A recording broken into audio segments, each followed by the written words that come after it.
that the scheme faces today. That is a lack of basic hygiene while preparing the food, carelessness and callousness on the behalf of school and state administration.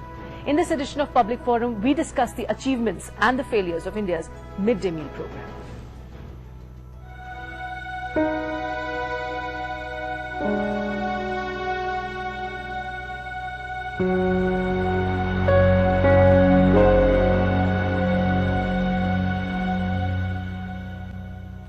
And joining me in the program is Ms. Deepa Sinha from the Right to Food campaign, Ms. Ritika Khera from IIT Delhi, and Ms. Bhavadeep Kang, who is a columnist and a journalist. Welcome to the program, all of you.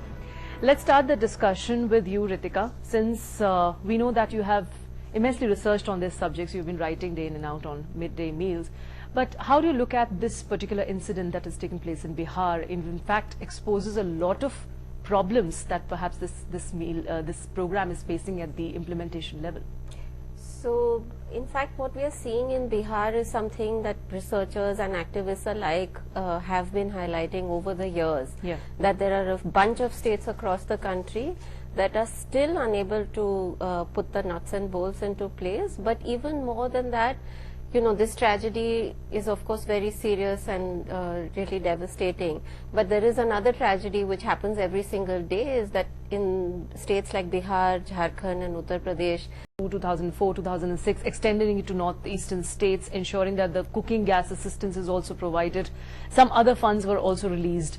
But where exactly is the problem, Deepa? Is it to do with not the improper utilization of the funds, or even the funds are not utilized completely? Even that could be one of the things. Or it's to do with the funds, whether they are directed to the infrastructure building or not. What are the problems here? I would be repeating a lot of what Ritika said, but yes, again, what we find also across the country is this is definitely one of the most popular schemes, and also one of the most successful schemes that the government runs across the states.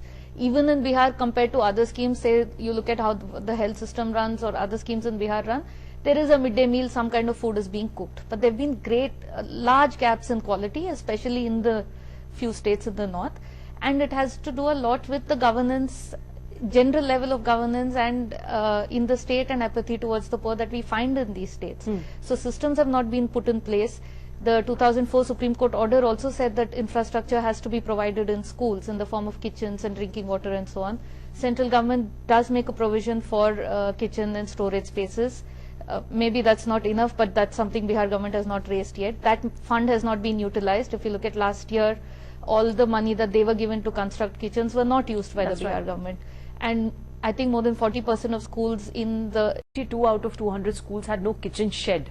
Now that also tells you a lot about the preparedness of such schools functioning in Bihar. I'll come to you, Bhavadeep. We'll take a very short break in Public Forum. Please stay tuned for more.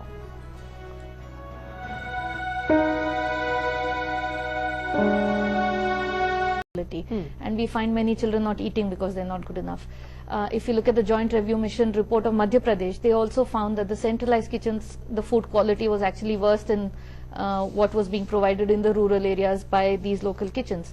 And this point of accountability is also very important. If something like this happens with a centralized kitchen, just imagine the scale of it and who will be held accountable. When it is happening in the school by local women, then parents are involved, the community.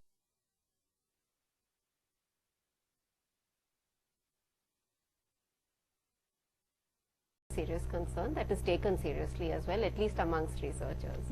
Okay, we are joined by a caller right now from Kerala. Mr. Sanjeev, please put your question or your comment. Mr. Sanjeev, can you please hear my voice? To go a little further back in the supply chain, you know, Bihar has, like every other state, a food safety and standards commissioner. Now, it's his job to ensure the quality of food that's available in the state. And one of the problems that we consistently face with food quality is, of course, pesticide, because wheat crops in Punjab and Haryana, the major procurement base for FCI, are sprayed with several doses of pesticide, and when this wheat is ground into atta, it isn't washed. So I'd be very surprised if samples of this wheat or this atta are regularly monitored by the state government for pesticide levels as they are supposed to do. But you know, what I really find very contradicting here is that at one point we are really talking about providing food to all, and on the other side, in fact, half of that India, which is very health conscious, would not really know what to eat. They might just know what not to eat. But what would you like to say about that Well, aspect? precisely, there are all kinds of contaminants in food at the moment, and it has to do with our system of agriculture and the fact that we are very casual in our use not only of pesticides but of say hormones. Hormones, that's right. Oxytocin is a huge problem. Yes. So you know, before milking cows, they're regularly injecting. And all over the country, please quality check and process segment. That is relating to my answer. Yeah. Okay, thank you very much for that. He was talking about the quality check and the problems that really one encounters on that front, because that is probably not administered properly. Yeah, which we've already talked Yes, about. But yes. just to go back to the question of quality of food, just want to add to it that I think one of the reasons we have such poor quality being given in our public programs is also because we don't want to invest in them. So if you have 3 rupees, That you are now providing the midday to the children at the school level. Yes. So instead of that, why you cannot give the amount subsidy to the parents directly instead of giving the food to the children and avoid this mishappening? Okay. Mr. Rao, thank you for that question. So can I quickly say something to Mr. Mariappan's concern? You know, as far as I know, I mean, I haven't been to Tamil Nadu for a while, but in their Anganwadis, they have this practice of setting aside one small bowl of the food that is cooked there as a sample until 3 or 4 in the afternoon, so that if there is any problem later on of children falling sick, they have a ready sample for testing. So you can put very simple mechanisms as this, such as this one, in place in the midday meal scheme, and you know there are tons of things to learn from Tamil Nadu as far as I can see, certainly for Bihar. So I feel that these systems do need to be put in place.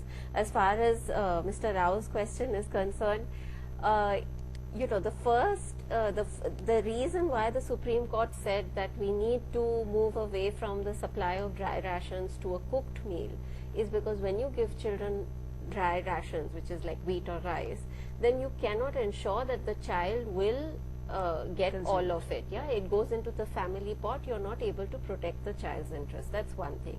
Now that it doesn't mean that I don't believe that if you give parents. First of all, I want to wish you very good evening to all of guests who are sitting at Loksabha studio at New Delhi. Hello. Yes. And ma'am, I wanted to share my own thought. As a citizen of India, I feel very shame that after 66 years of independence, the politicians of India using Indians as a vote bank, and this innocent child is not a vote bank. That's why they will not take this matter at a big level, and they just keep mum about this. So don't you think our politicians should be also sacked from the parliament, and action should be taken from the civil society of India? And second question is that, don't you think that the food and civil supply minister is also responsible for this kind of mishap? Because this food reaching to a school from the food and civil supply minister. So Right. accountability also lacking from the ground level. So Okay. aren't you angry with this my point? All right. Okay, thank you, Gautam. It is obvious for any person to feel a little agitated and to see and to also want to know whether the accountability can be fixed any time in future about this. He's blaming the administration. Bhavdeep, what would you like to say about those sentiments? Definitely, we do need to fix accountability because you're playing with children's lives here. So, as I said earlier, I would hold the state government and the central government responsible for this particular tragedy, because we've had repeated instances of children falling ill and even dying because of improperly prepared midday meals. Right.